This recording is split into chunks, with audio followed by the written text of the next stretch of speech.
Alright, welcome back to another video. We are doing a cinematic black bar for the top and bottom half of the video, so that way each and every one of your clips look like they're more dynamic and drastic.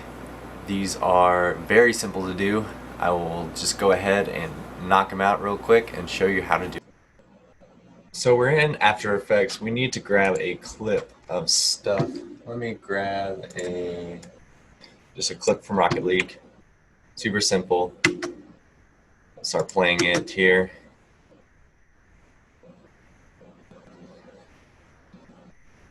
Get it super cool, super cool. But how do we make it more dynamic? So we're gonna go down here to new item. We're gonna go to new adjustment layer. Make sure it matches the output resolution of it, the sequence.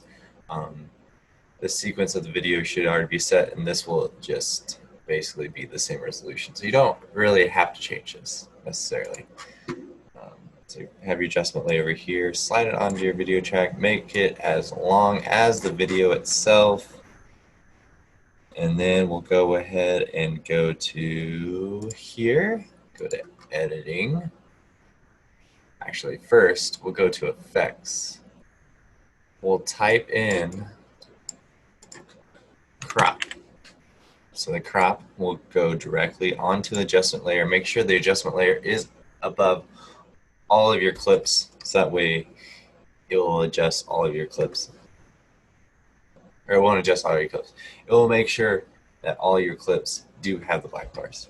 So then you go into crop, effects. So that you want to be the top percent and bottom 10%.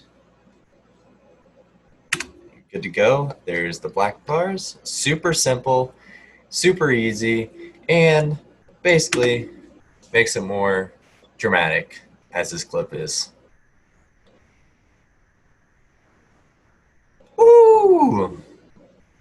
That way it shows more motion into your videos, and we'll just have a better video overall. Thanks for joining the video. We'll see you guys in the next one.